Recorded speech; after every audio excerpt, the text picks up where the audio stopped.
Igbo mụrụ ze mụọ ọzọ. Ndewonu. Anyị abịakwala na ihe emume anyị ilu Igbo. Ana m asị n'ọnwa Disemba ka ewetara ihe ọma. Unu ga-eje eje bata abata. Ụkwụ unu ji gaa ka unu ga-eji lọta. Ndị ọjọọ agaghị ahụ anyị agakwana ahụ ndị ọjọọ. Aha m bụ Maazị Sugarman, onye mụ na ya nọ n'ụbọchị taa bụ lọlọ m Roberta. Lọlọ ngwa kelee ndị Igbo. Igbo Ndeoma. No. Yes, Igbo Ndeoma nagayenti Ndewano. Oh. Igbo ndị ọma na-ege anyị ntị. Ndewo. Say it again. Igbo Ndeoma nagayenti Ndewano.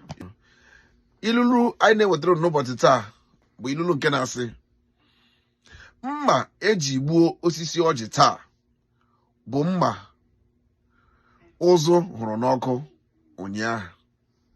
Mma eji gbuo ọjị taa bụ mma ụzụ hụrụ n'ọkụ ụnyaahụ. So we'll take it bit by bit, okay? Yes, please. Mma eji gbuo ọjị taa. Mma Eji gbuo ọjị Eji Egbu Oji taa Taa bụ mma ụzụ hụrụ n'ọkụ ụnyaahụ. Good. Translation.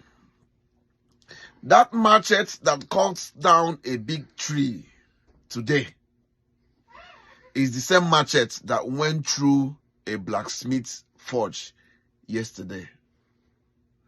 That machete that cuts down a big tree today is the same machete that went through blacksmith forge yesterday. This Igbo proverb simply means you have to take risk and go through hardship to be able to succeed in life. In other way around, no gods, no glory. If you want to succeed in life, you will have to go through the process of hardship, struggling, pushing. So, ya mere ndị Igbo ji sị, mma eji gbuo ọjị taa bụ mma ụzụ hụrụ n'ọkụ ụnyaahụ. You want to try again? Okay, let's speed it up a little bit. I think I can do. Okay. Mma ejiri gbuo ọjị taa. Mma eji gbuo ọjị taa. Say it. Mma Eji Egbu Oji Taa. Mma eji gbuo ọjị taa. Mma Eji Egbu Oji Taa bụ mma ụzụ hụrụ n'ọkụ ụnyaahụ. Ịgbalịala kọrọ onwe gị aka lọlọ, kọrọ onwe gị aka for yourself.